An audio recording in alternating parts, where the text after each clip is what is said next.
जय श्री कृष्ण दोस्तों। आज हम आपके लिए रावण जीवन वृत्तांत का नवा भाग लेकर प्रस्तुत हैं, जिसके अंतर्गत पुलत्स्य जी का रावण को मुक्त कराना तथा रावण का लज्जित होकर लंका को वापस लौट के आने का वर्णन किया गया है। रावण को पकड़ लेना वायु को पकड़ लेने के ही समान था।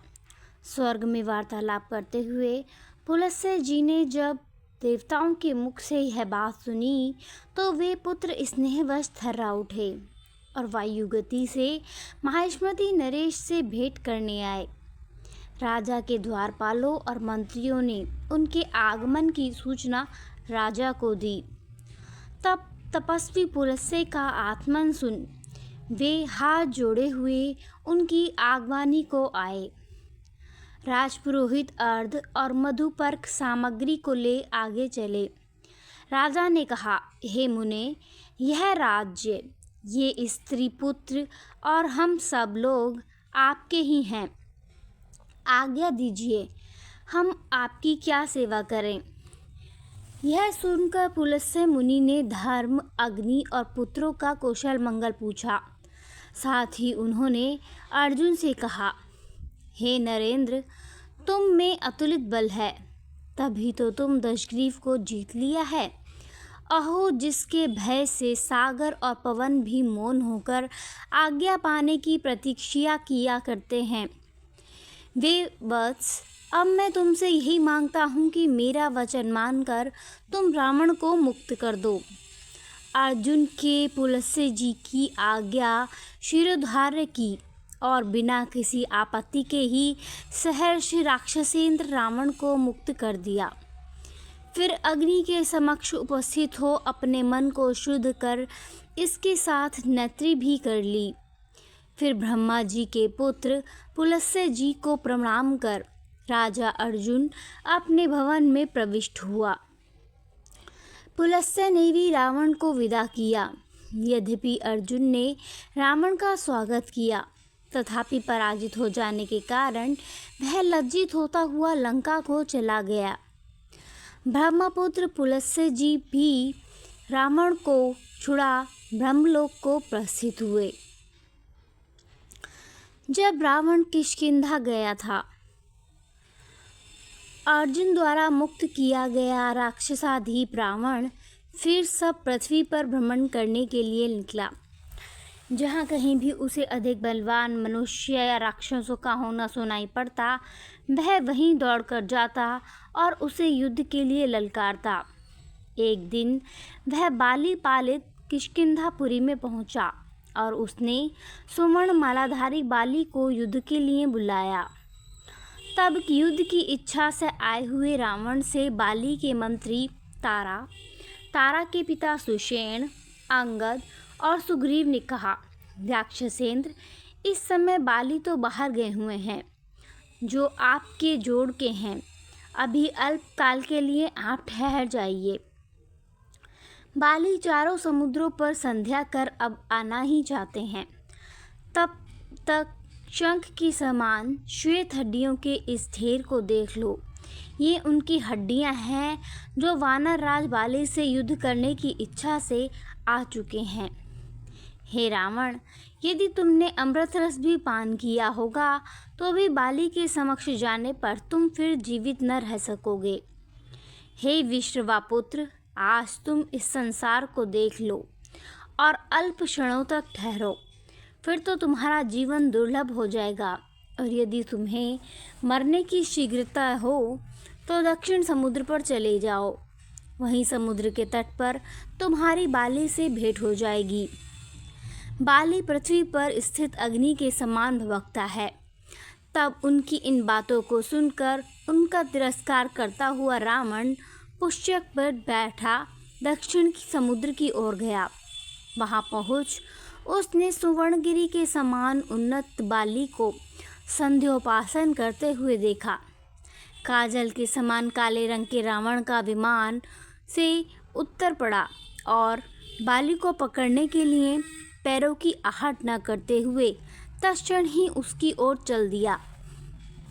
परंतु देवयोग से बाली ने उसे देख लिया, किंतु उसके दुष्ट अभिप्राय को जानकर भी वह किंचित भी व्यग्र न हुआ, न उसकी ओर कुछ ध्यान ही दिया। उसने निश्चय कर लिया कि यह मुझे पकड़ना चाहता है, परंतु इस दुष्ट को अपने पाश में दबाकर अन्य 3 समुद्रों पर जाऊंगा।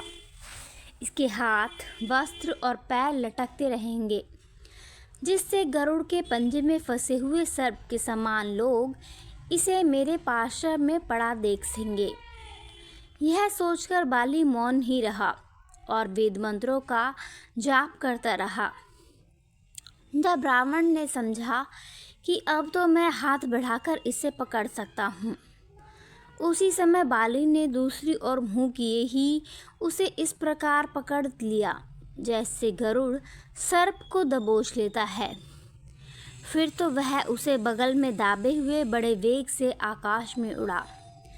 रावण उसे बार बार नोचता था, तब भी वायु जिस प्रकार बादल को उड़ा ले जाता, उसी प्रकार बाली उसे बगल में दबाए चलता था।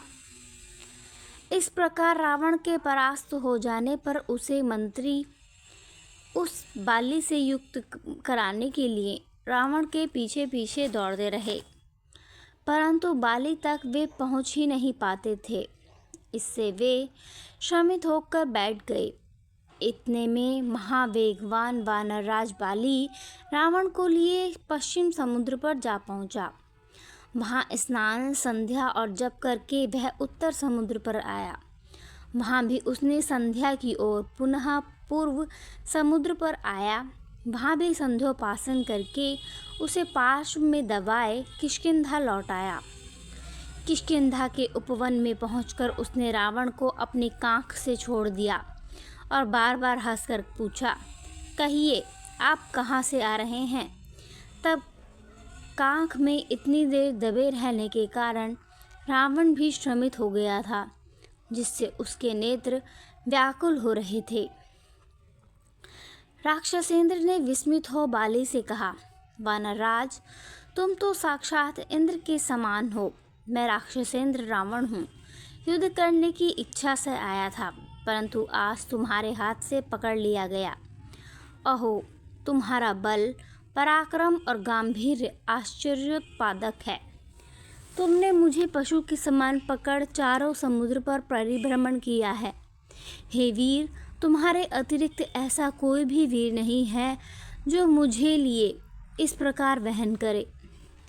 ऐसे गति तो मन, वायु और गरुड़ इन 3 की ही है, अथवा निसंदेह चौथे आप ऐसे वेगशाली हैं। हे वानरराज, मैंने आपका बल देख लिया। अब मैं अग्नि को साक्षी बनाकर आपके साथ सर्वदा के लिए मित्रता करता हूँ। स्त्री, पुत्र, नगर, राज्य, भोग, वस्त्र और भोजन, ये सभी वस्तुएं हम दोनों की सम्मिलित रहेंगी। फिर तो वानर राज और राक्षस राज दोनों ने अग्नि प्रज्वलित कर परस्पर बंधु स्नेह की स्थापना की और एक दूसरे का आलिंगन किया। फिर दोनों हर्षित हो एक दूसरे का हाथ पकड़े हुए किष्किंधा में गए। रावण 1 मास तक किष्किंधा में सुग्रीव के समान रहा। फिर त्रैलोक्यनाशक रावण ने मंत्री वहाँ उसे लेवाने के लिए आ गए। हे प्रभो, यह एक प्राचीन घटना का वृत्तांत है, जिसमें बाली ने रावण को नत किया और पुनः अग्नि सानिध्य में उससे बंधुत्व स्थापित किया था। हे राम, बाली में अनुपम बल था, किंतु अग्नि जिस प्रकार पतंगे को दग्ध कर देती है, उसी प्रकार आपने उस बाली को एक ही बाण से मार डाला। अंत में अगस्त्य जी बोले, हे राम, लोककंटक रावण की उत्पत्ति कथा है, जिससे इंद्र तथा जयंत को भी युद्ध में परास्त कर दिया था। अतः हे पुत्र, अपना माहेश्वर यज्ञ तुम अब संपन्न करने के लिए उद्यत हो जाओ और सदाशिव को प्रसन्न करो। इस प्रकार रावण संहिता के अंतर्गत रावण जीवन वृत्तांत का प्रथम परिच्छेद सरल सुबोध हिंदी भाषा में मैथिल आचार्य शिवकांत झा द्वारा सुसंपन्नता को प्राप्त हुआ। जय श्री राम, जय श्री राम।